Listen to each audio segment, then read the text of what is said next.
So when any patient comes into the hospital, whether it be for surgery or they're staying with us for the day or boarding or any sort of treatments, when they stay with us and are admitted with us, first thing they get, or even appointments get this too, first thing any patient gets when they walk through the door is a check-in sheet.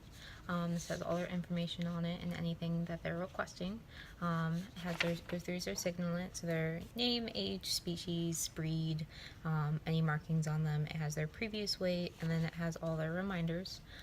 So it has any alerts that are important to us, so medical conditions, cautions, anything like that. And then it kind of has a brief of how are they doing, medications they are chronically on, food they normally eat, everything like that. So with this, all patients get this. Admissions and surgeries also get, when they come in with that, a cage card. So we know what procedure, and it has all their signalment information too. So their name, owner's name, species, age, breed, and any markings like that. And then we typically write their procedure that they have on it as well. And then if they wear a caution or diabetic seizure watch, they would get a sticker with that as well. So that we make sure we have the correct patient in the correct cage. All patients get neck bands too. These help stay on it. Some of them, like cats, don't always stay on, but then we try and make them as stay on and secure as possible so that we can always make sure that we have the right pet. They get their signalement information, so all that, and then any stickers that are on appointment, like this one is a diabetic. But if they were caution, they get a caution sticker or seizure watch or anything like that as well too. For permanent records, we are paperless, so all records are kept in our computer. So we can pull up their chart and see it like that. We can go back and see any previously scanned records, medical records from different animal hospitals when they bring them in, or any previous records from us as well, so that everything is in their chart and in one place. For consent and release forms, we have a couple different for surgery patients. We have our hospital admission form, so any pet that stays with us for any duration of time gets this. On this, it has all their information and then what they are here for. And it goes, for overnight staying, for emergencies, do they authorize stuff, they understand that anesthesia is a risk, and then when patients are discharged, and it has our hours and everything like that. And then the owner signs it on the bottom. This is electronic, so it goes automatically into their chart. We print out a copy just to have on hand so the surgeon has it with them at times too. For dental procedures, we have an authorization form for extractions. So it has all the owner's information and the pet's information as well. And it has, will they give their consent for us to just go ahead and extract any teeth we deem necessary that need to come out?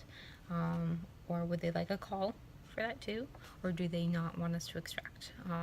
If we don't reach them or anything like that, then the owner can give us the option to proceed with the extraction, or they need to wait for us to have verbal authorization from that owner, and so the owner can discuss it a little bit more. For anesthetic consent forms, there's a couple different things. So all of our patients get pre-anesthetic blood work. This allows for us to choose a couple different other things. So preoperative BMPT, mucosal bleeding time test for dogs. So they have the option to authorize that. This is a one-time test. Once they do it once, we don't do it again, even if we do authorize it. They can get microchipped, and then we can do a nail trim while they're under anesthesia as well. This is also electronic, so the owner signs it and it's kept right into their record. And then we print out a copy for the surgeon and the assistants to have as well on hand. If we're doing anything that might be sent out, any lab work or any biopsies especially, we have biopsy forms. We have two major ones, the two major labs that we use. We print out stickers that go on them depending on the patient, and then the doctor fills out any information, where the location is, what the history is, kind of what they're finding and what their surgical proceedings are. So there's IDEX and ANTEC. And then we have anesthesia forms that we can generate from their fever chart. So it automatically prints out with all their signalment and their information, and then we type in who the doctor is, who the technician is, what the procedure's done, and then have they had blood work, what they authorize, ECG. This way we can write any alerts on them. And then this is where we write all of our pre-meds, how much propofol we use for induction, any drugs given preoperatively. So do we need to give Rimadyl, Convenia, or do we need to do things like epinephrine or atropine or anything like that, anything different. to go along with that, kind of as a guideline, this is obviously not anything, we do our calculations as well, is we can generate a sheet that's specific to that patient. So we enter in their information and then their weight, and it automatically calculates their kicks, and then gives you emergency drugs, also pre-anesthetic drugs that we use, induction drugs that we use, antibiotic, anti-inflammatories, and then it gives us a calculation number for our ventilator, and then our fluid rate as well. Also, to go with that, it gives us calculations in case, something was happening. It could become brachiocardic, tachycardic, hypertension, and then blood loss, so fluids, if we do boluses or anything like that. So we have that on hand in case we need it as emergency, as a guideline as well. And then when they go home, they get reports. For dental reports, it goes over the pre-exam and everything. The doctor writes their notes just like they do in their soaps, so they can see all the information. We chart all the teeth, so the owner goes home with a chart that we explain as well, and then they get before and after pictures as well to go home. If the animal gets dental x-rays, then they'll typically go home with the dental x-rays to show why we took the teeth out as well. And then starting at the bottom, we have their discharge instructions, so it goes over their medications. So typically Rimadyl, Tramadol for dental's growth removals. Goes over eating instructions, their oral health, when to start feeding and giving water, exercise restrictions, if any, letting them know that they might have a little bit of cough from the anesthesia just because of the E-tube. They might be a little lethargic from the evening, but certainly if they have any questions or concerns, to always. Okay, so putting a dog back in the kennel, you have them on the leash. You want to open the door, get them to go in the kennel, kind of block them so to make sure they can't escape, and then take the leash off and then easily close the kennel. To get them out of the kennel, it's pretty much the same thing. You open the door, blocking it, slide the leash over their head, and then let. So restraining for different blood draws. The best way to get blood from a dog or a cat, or the easiest way sometimes, is their jugular vein, because that is the largest vein. So the best way to hold for them is either have them sitting, you can have them against the wall, against the table, or against something else, or you can stand behind them as well. You want to lift their head up so it's at a good angle. Your technician will kind of tell you, if they need it up more, lowered, or their head tilted as well too. Also, if you kind of stand to the side of them or stand behind them, you can use your cephalic vein. So you can hold out their leg and hold off their vein so that you can draw from their cephalic vein. This is also a good way to hold for when you're placing a catheter. If you want to draw from their saphenous vein, you can have them stand up and then you can kind of bear hug them. And then this way you can hold off on their back leg as well. So then that will help hold off the vein and your technician is able to draw from them. The best thing to do is to come behind them and then push, slowly bring it behind. You want the bigger part on the bottom, and then you can loop it around behind their ears. And then you want to try and do it as tightly as possible so that it doesn't come off. It's easier to do this way, and you kind of want to move slowly just so then you don't startle them and you don't scare them more. So doing a physical examination on a patient, especially before doing any anesthesia, is always very important. Every morning before when the patient comes in before they go under anesthesia, we obtain a TPR. So we take their temperature, listen to their heart, their lungs, and overall take a look at them. So you kind of want to start at their face, kind of make sure their eyes are doing good, make sure they're clear, no redness, no cloudiness. Take a look at their gum color, make sure their CRT is less than 2 seconds and they're pink, they're moist, they're not tacky or dry or pale or anything like that. Take a look in their ears, make sure nothing crazy is going on in there, they don't have any signs of infection or anything else going on. And then we can take a listen to her heart and her lungs. We want to make sure her respiration and her heart rate are good within normal. She's a little anxious, so they'll be probably a little bit higher. You want to make sure to listen to all fields. So listen to her heart.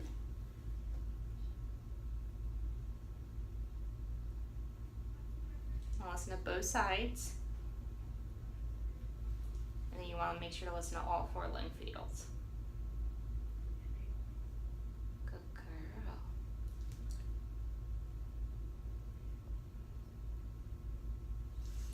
So she sounds good. Her heart and her lungs sound clear. Heart's at a good rate.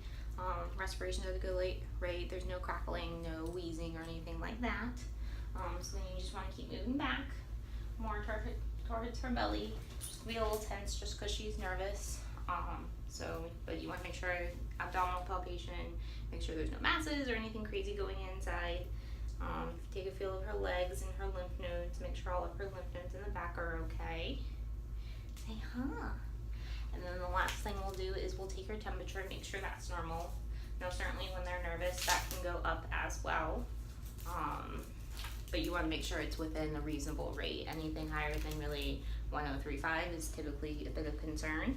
Now, obviously, when it's hot outside or when they're puppies and they're excited, they can sometimes go a little bit higher. But anything else, typically, we look further into make sure the white blood cell count's not high and there's no reason for us to suspect infection.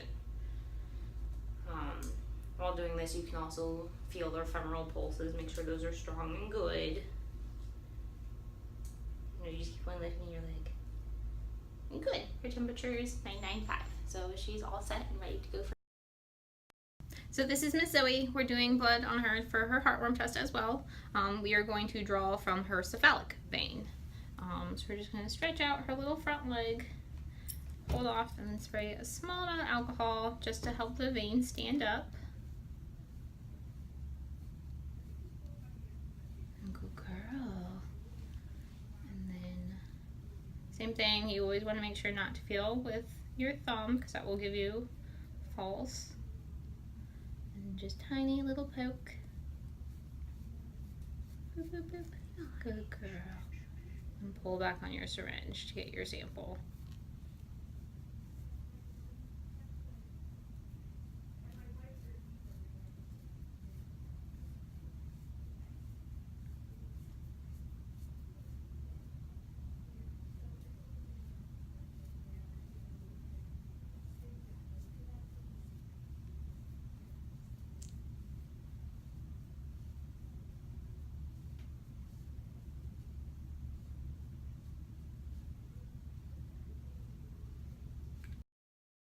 So we are going to draw blood from Buffy. We are going to use his jugular vein. So we are going to gently use our thumb and our forefinger to push on his thoracic inlet to help the jugular vein pop up. Use a cotton for a small amount of alcohol just to help part the fur. You gently want to try and rub your finger back and forth. Ready?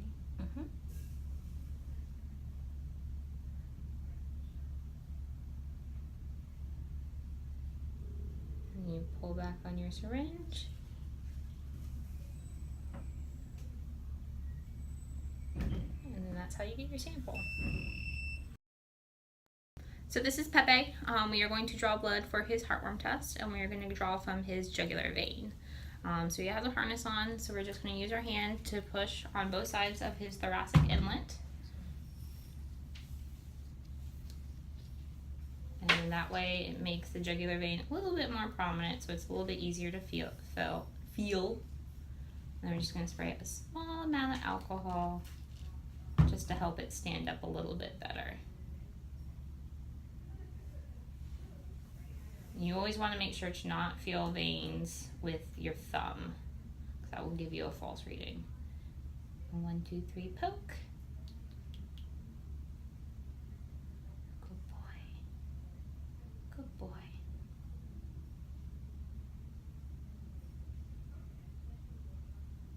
And pull back on the syringe.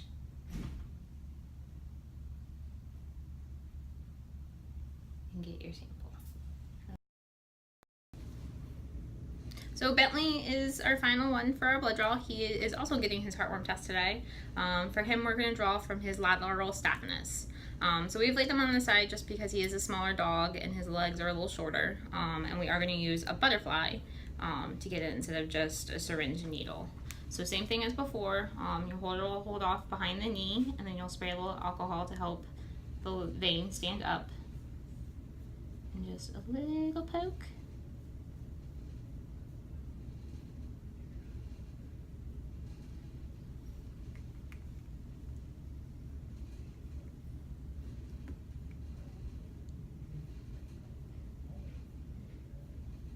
you want to poke your tiger top first before you do your lavender top with the EDT serum.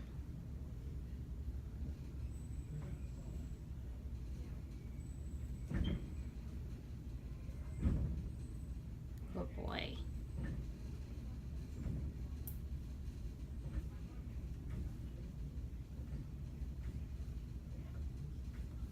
And with the lavender top, you always want to make sure to rock it back and forth, especially if he has a slower blood flow, just to help make sure that no clots exist. Okay. And then we'll put a small bandage on his leg too, just to help pressure.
So before doing any anesthesia procedure or sedating any patient, there's a couple of factors that you want to make sure to look into beforehand.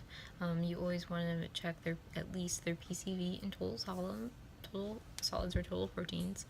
So packed cells, you want to make sure they're not anemic, and they're doing okay.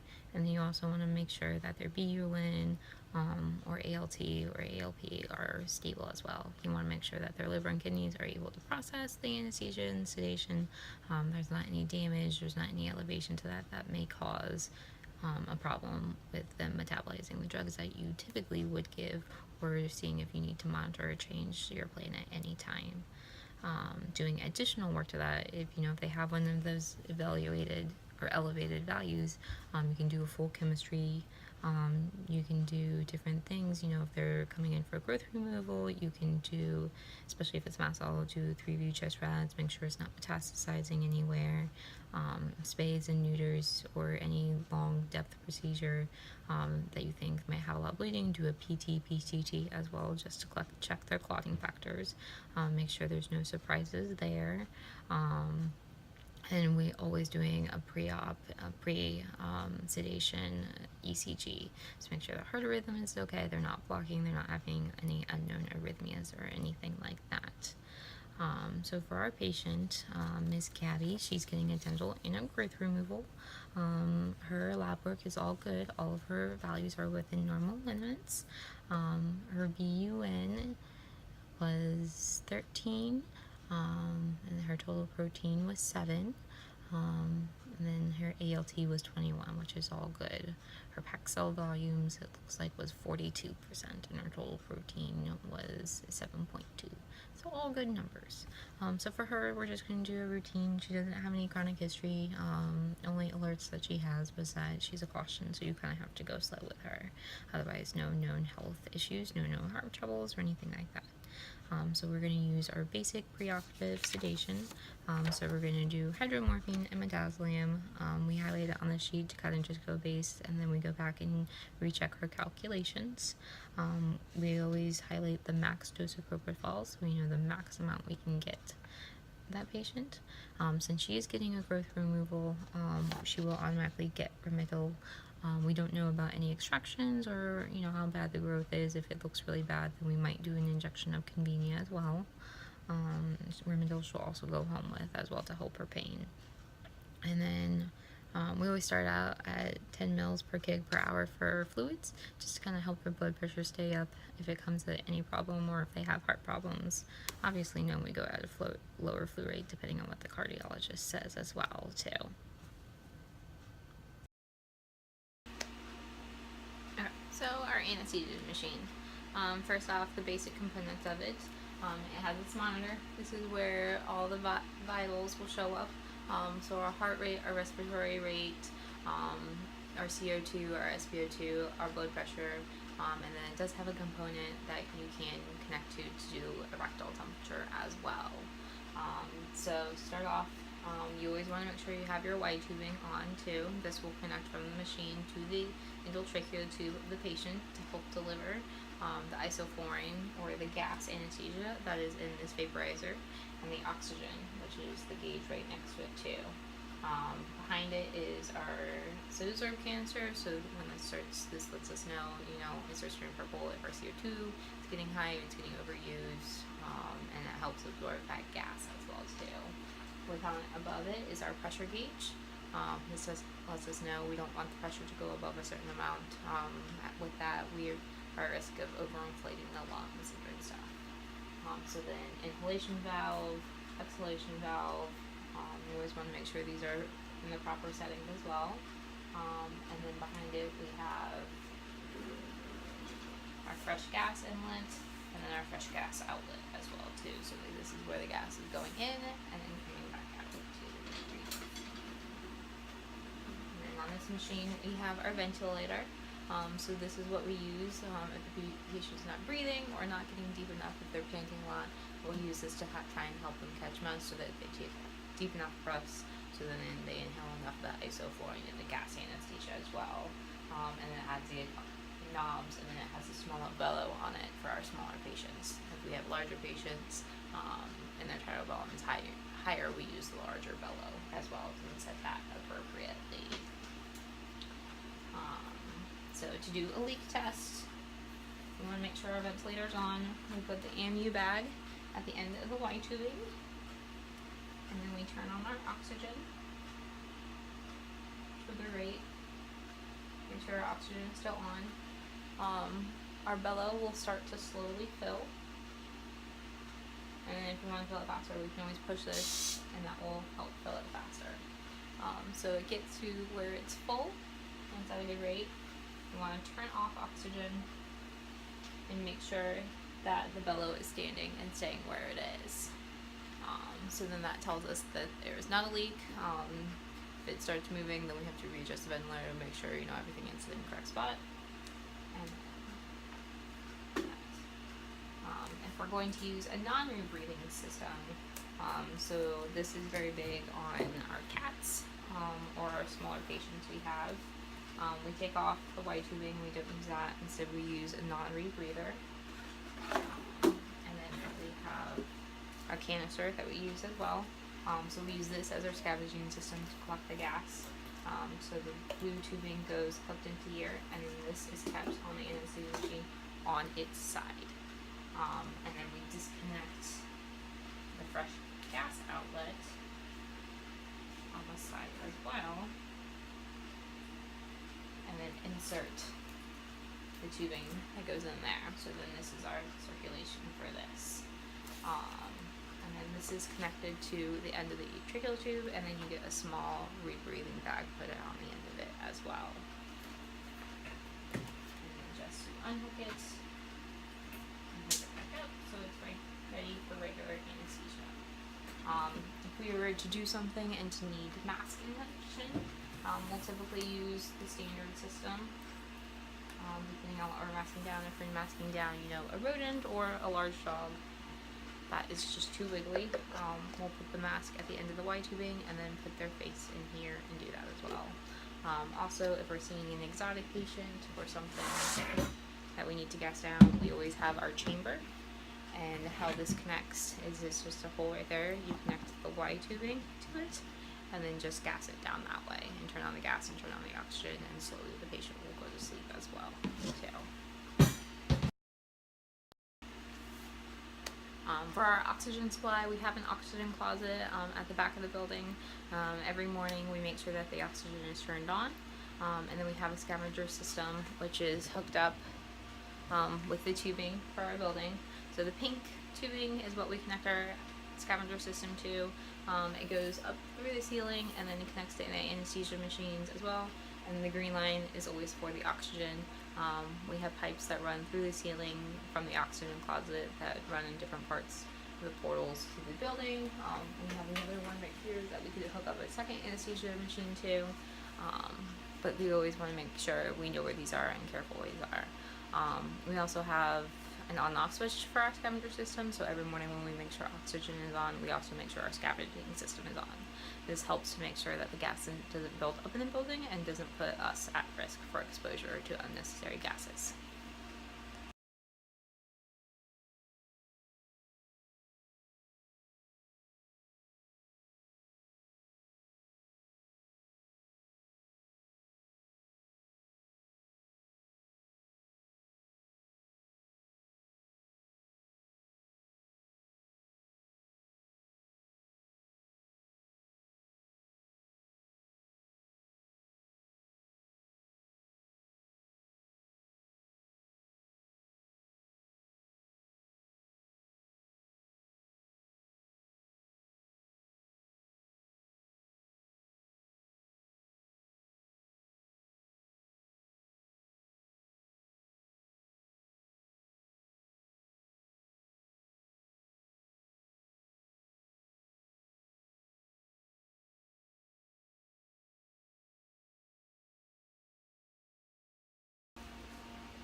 So measuring for their E-tube, you can always do it based off their weight and their KIGs and figure it out that way. But since every dog is different, and especially with different breeds and the brachiocephalic breeds, sometimes it's different as well. So the best way to do it is just take the end space of the E-tube and then place it between their nares. You want to make sure that space is filled. It's not too big, not too small, because that's how big you want the tube to pass down through it. Also, to put it on their side, make sure it goes down far enough. You want to measure the length from their mouth down into their thoracic.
So inducing for anesthesia, we run an ECG just to make sure everything's okay, and then we induce with propofol.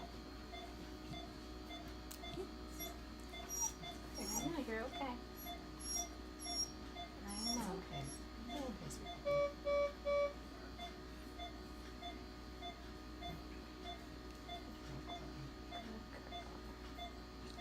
So you want to make sure not to give it not too fast, not too slow.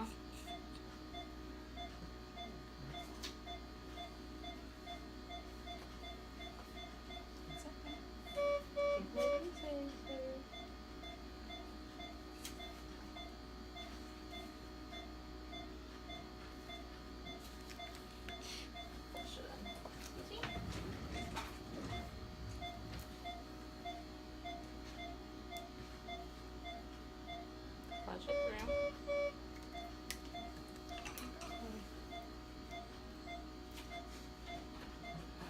A little tight. Okay. Just give a little bit more, just because she has still a little bit of jaw tone.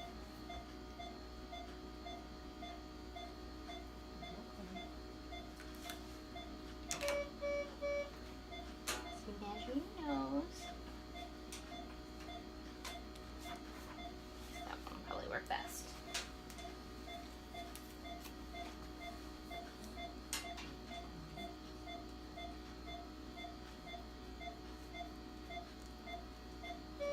She did.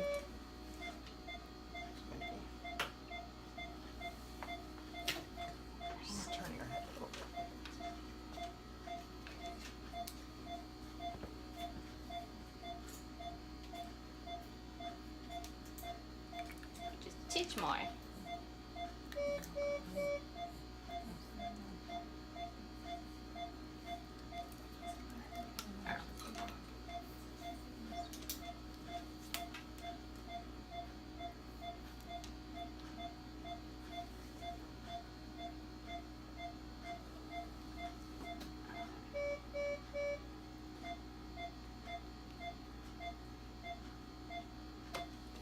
Do you want to check? Yeah.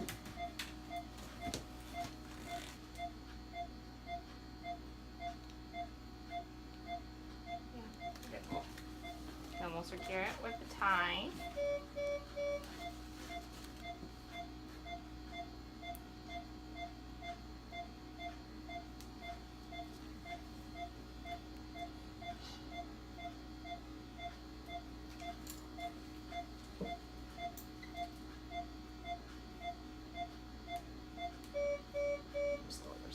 Okay.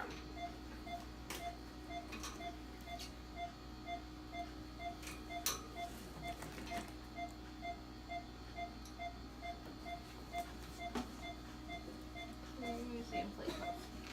I have one from this one outside there. There's no one there either.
Surgically prepping for Rosie's spay. We're going to start by clipping the area. So we're going to clip from under her xiphoid.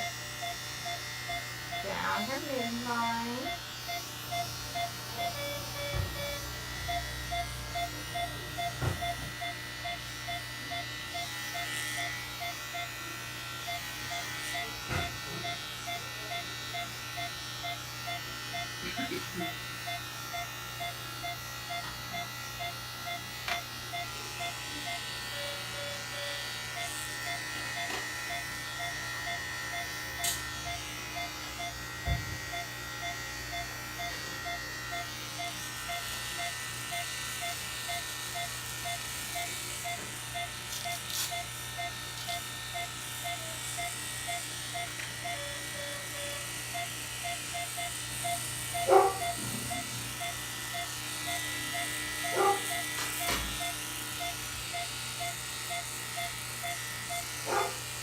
Make sure to go wide enough field.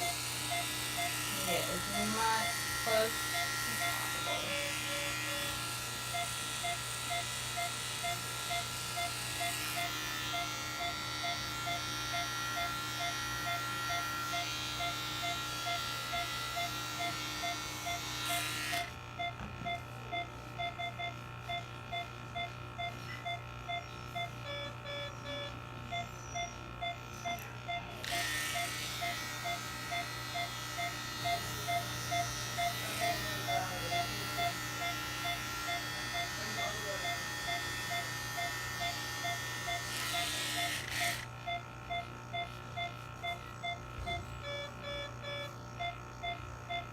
And then we're going to do our pre-dirty scrub.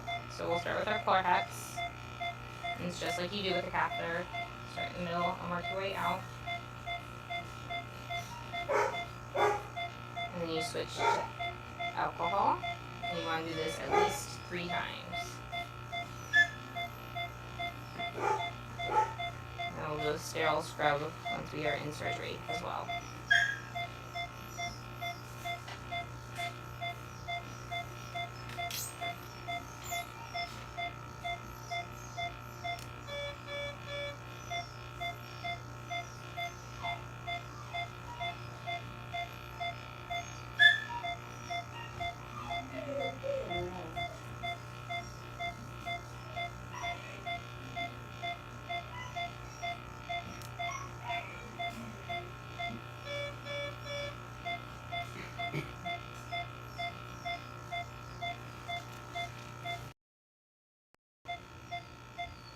If something were to happen during surgery and we would need to perform CPR, we would put her on her side and you would put your hand just right over her heart and do chest compressions.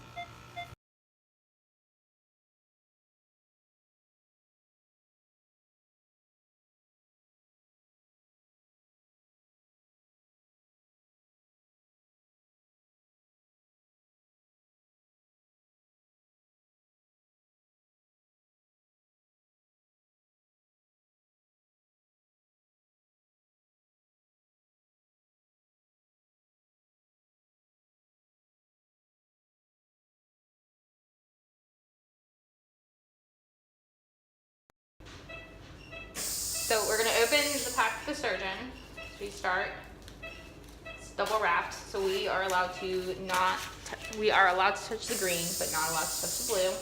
So it's tabbed, so you always want to pull the direction the tabs are facing and not reach over them.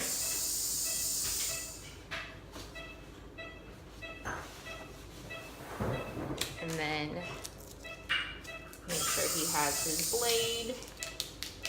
You drop it on, and then his fenestrated drape.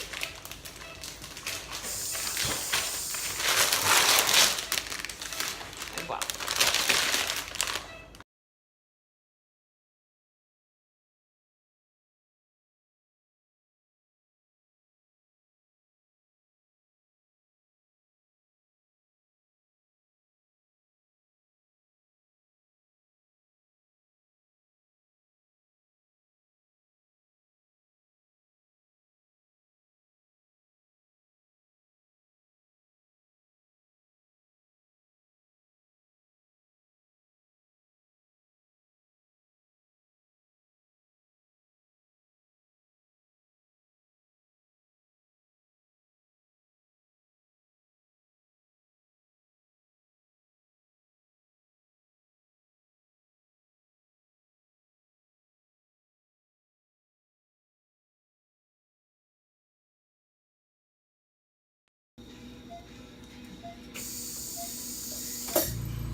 rate's like 62, not 53. Okay. Still need to keep an eye on it. Yeah. It's not like blocking or anything. Not that I've seen.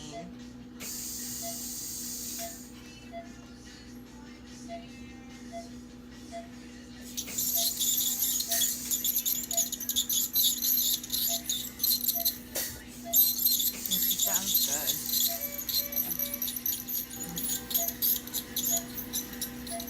Blood pressure seems to be on the higher end still.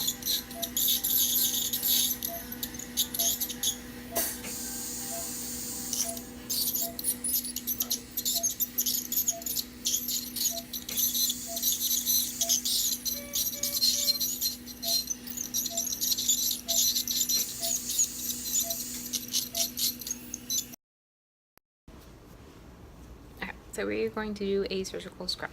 So we're going to start by putting on our surgical mask or surgical cap. Making sure our hair is all tucked in and is secured tightly.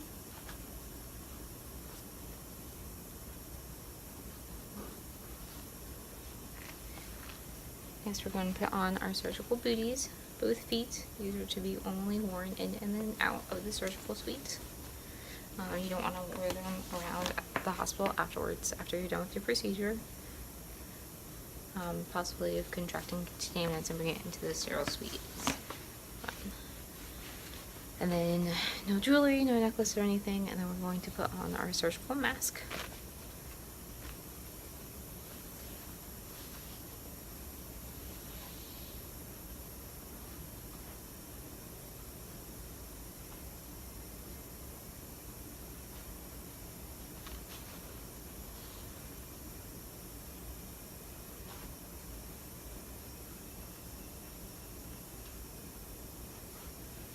And then we are going to start our surgical scrub.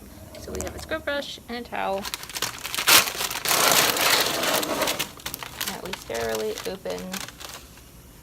And then we take our scrub brush and come over to the sink. And then we have a pedal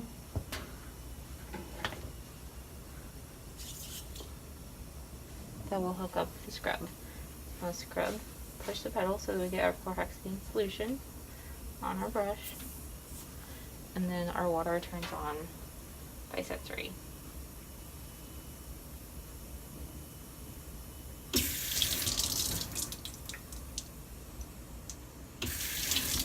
Water it up. And get it going. And get all your fingers in between.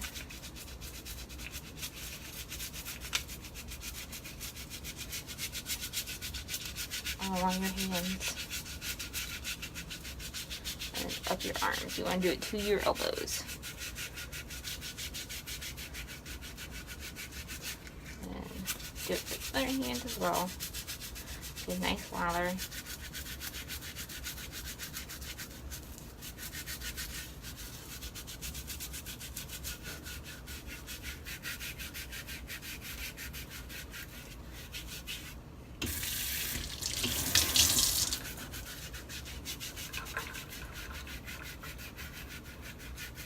The biggest part with this afterwards is you always want to make sure your arms are up, so everything bad is running down. Okay, and then drop, and you kind of just want to find a center.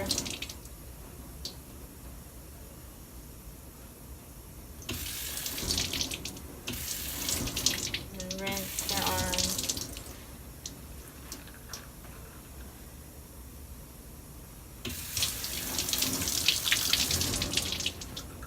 And you hold your arms up. Grab your towel. And you unfold it. And you always want to pat dry. And work your way down. Once again, keeping your arms up and away from you. Start at the top. And then pat down. And just toss that off to the side. We'll walk into your surgery suite.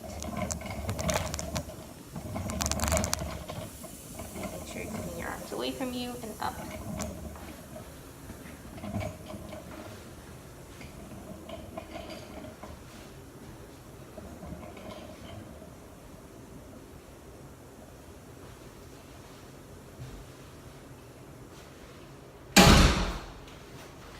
And so you're going to first put on your gown. You're going to grab the inside collar and kind of shake it so it folds out. And then you put one arm through it, and then your other arm. And you kind of do it until your hands get to the white. Because then next you're going to put on your gloves. Then you start with your right hand. And then open up.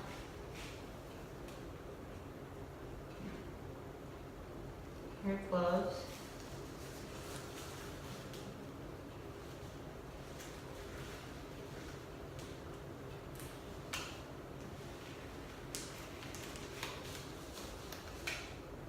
And pull that down over on top of your gown. And you can use your other gloved hand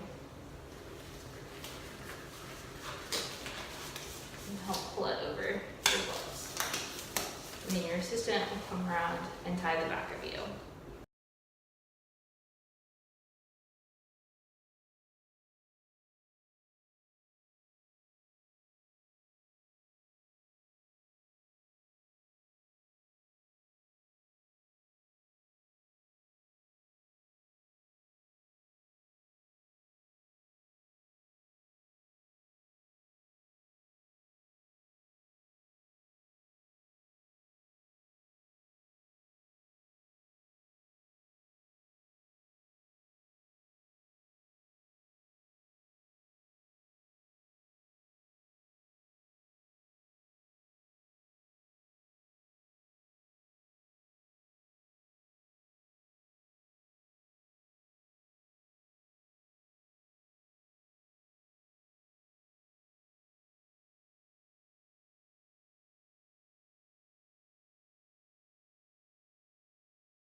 As a sterile tech, it's very important to remember to keep the sterile field.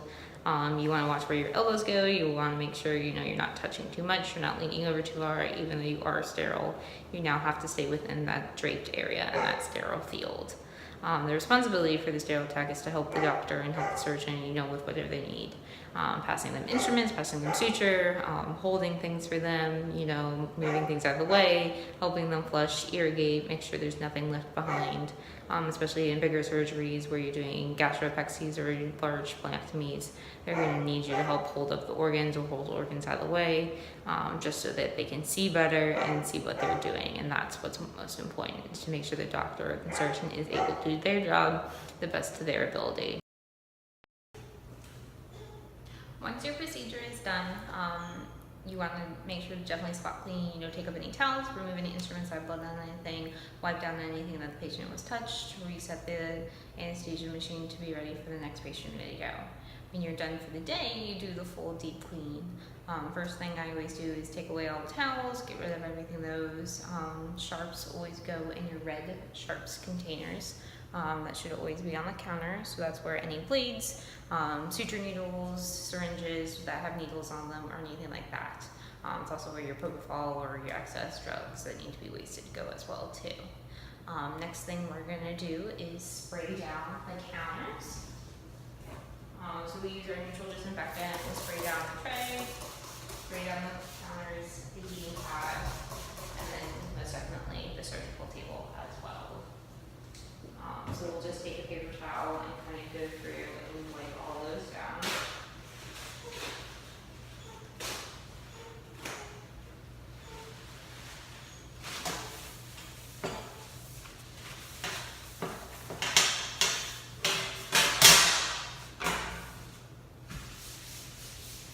You want to make sure to be moving things and turn on the counters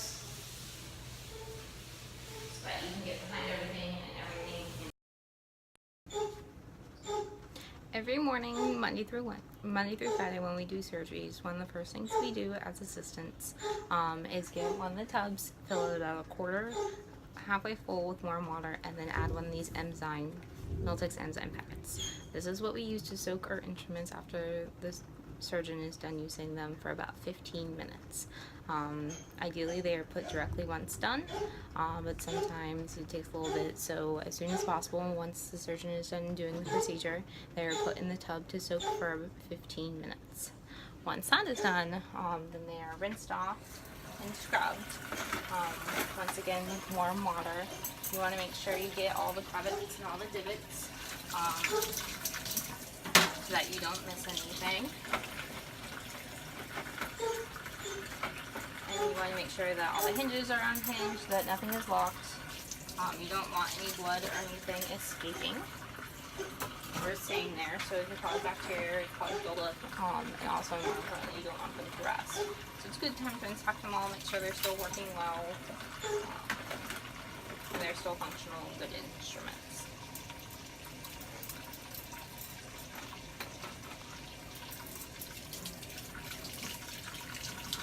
So you rinse them off,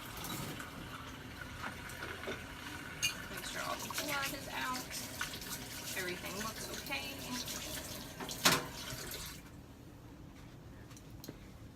Then they are put into the ultrasonic cleaner, and then put on for 15 minutes, so then the ultrasonic cleaner goes off.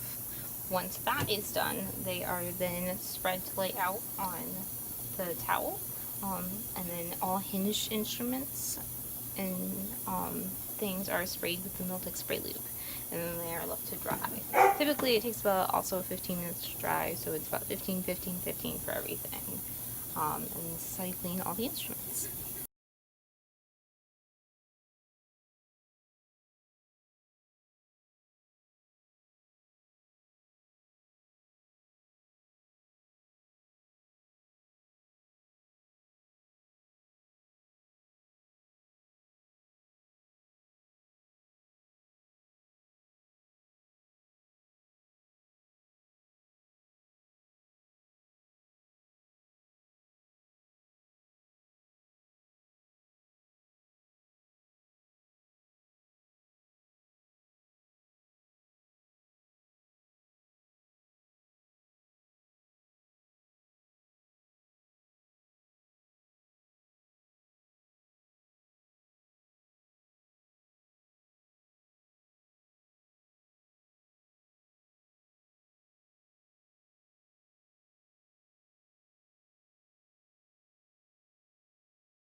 folding your surgery gown. First, you want to lay it completely out, sleeves up, so that way when the doctor shakes it off, they can just go straight into it. So you want sleeves laid flat, and then you'll fold one side just over to the edge of the sleeves, and then make sure the strings are down in as well.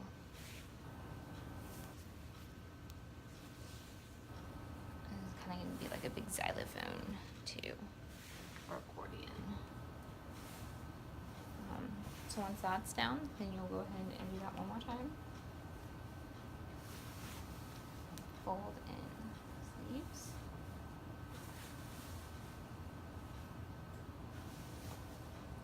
And you'll kind of want to fold it in half.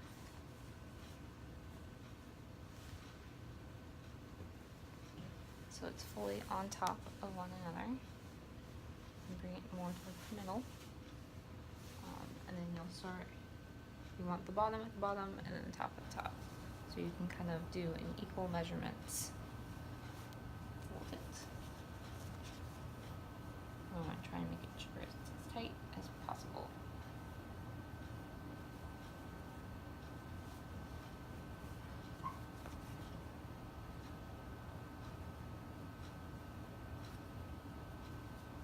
And then it's back like an accordion.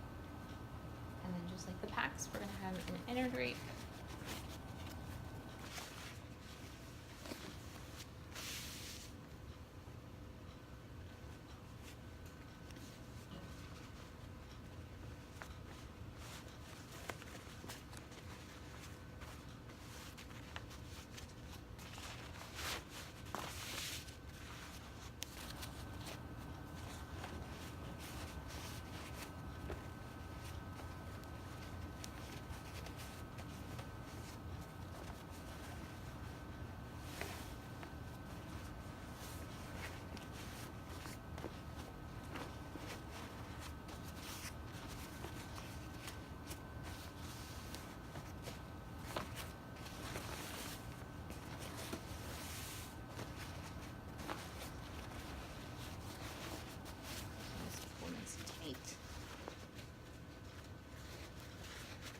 Tuck it in. And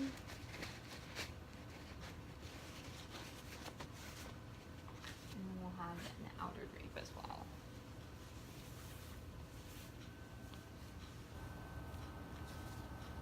And same thing as with the inner drape, and then same thing as with the packs as well.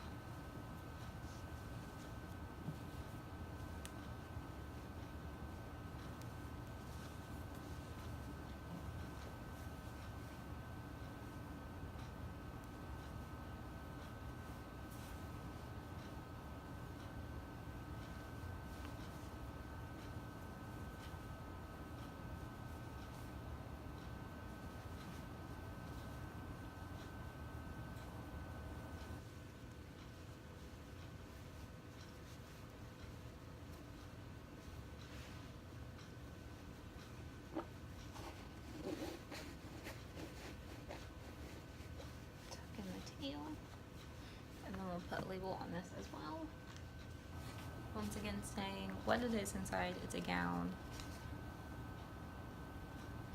And then when it was autoclaved and who autoclaved it, in case anyone has any questions about why it was autoclaved that way or when it was autoclaved.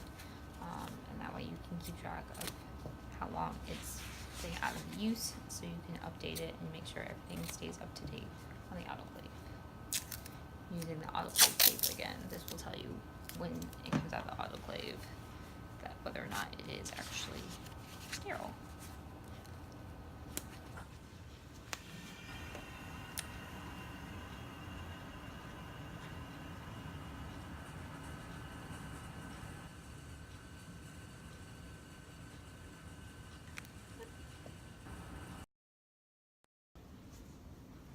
So packing the autoclave.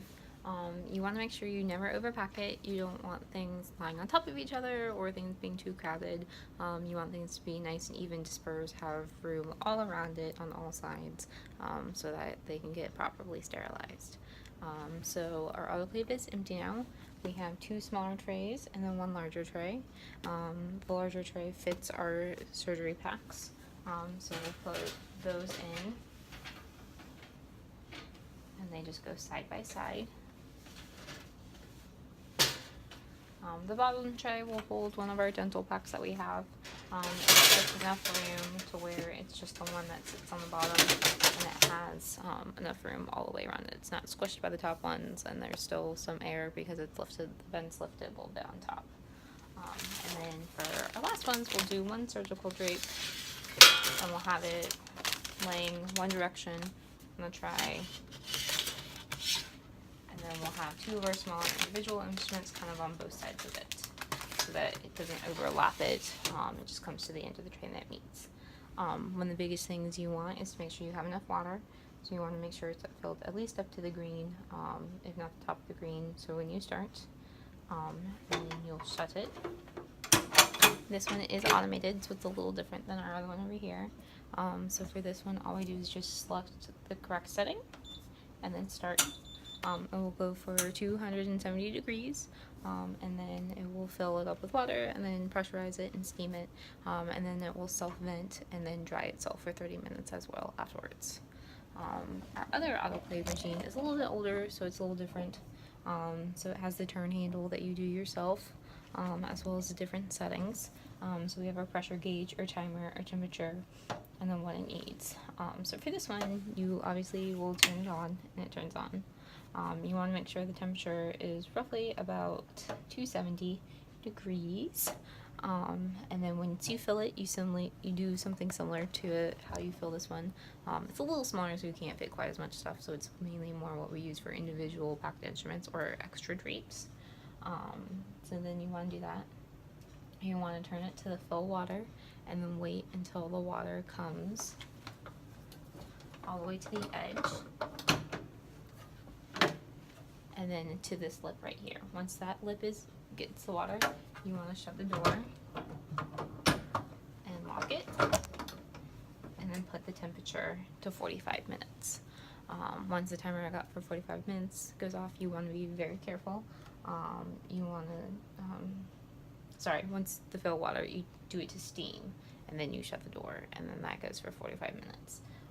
Once the steam is done, you do exhaust dry, and then you carefully open the door to let out the steam. Steam is hot, steam does burn, so you do want to be very, very careful. To maintain, we do weekly and monthly cleanings of the autoclaves. The weekly cleanings, we take out all the trays, we wipe down the insides, and we sterilize all those. And then monthly, we do a full flush of the system as well. This helps maintain it, helps make sure that nothing's building up in the system, there's no minerals or anything. We have an auto cleaning thing that we run through the autoclave itself, auto cleaning fluid that gets run through once a month, and then they get cleaned weekly by just maintaining it. How we know if something is done and is completely sterilized is it comes out of the autoclave dry.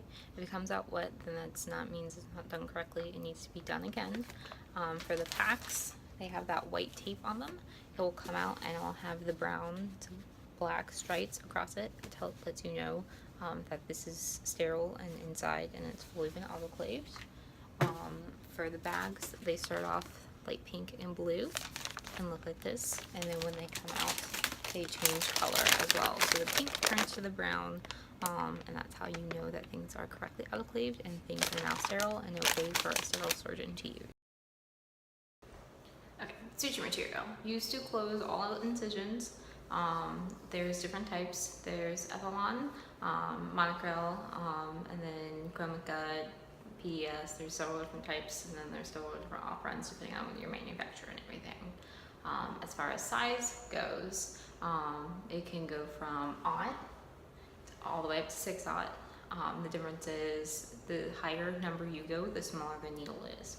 So aught is the biggest needle, so it's used for bigger dogs, for spays, neuters, or anything, or larger incisions, because they typically have thicker skin, so the needle is bigger and more curved. That does only come in taper as well, which is the curved end of the needle.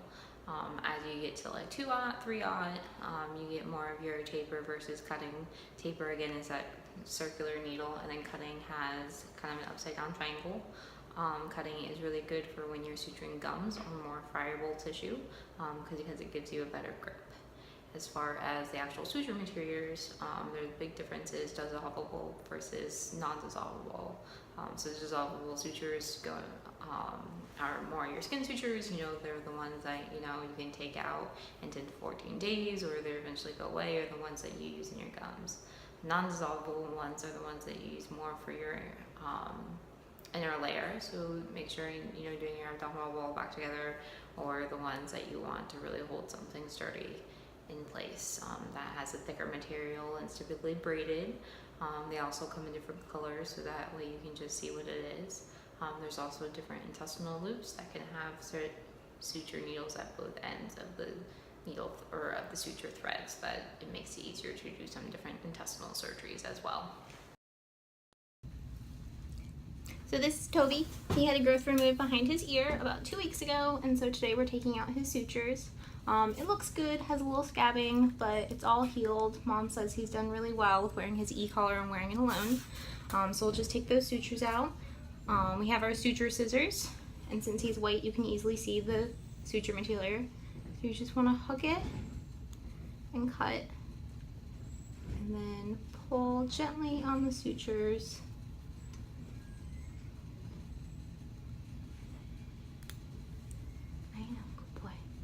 Good boy. And he just has 3 in. You want to double check the doctor's medical records, because they should write up how many sutures they put in, and that way you know you take out the correct amount of sutures. So his skin looks great.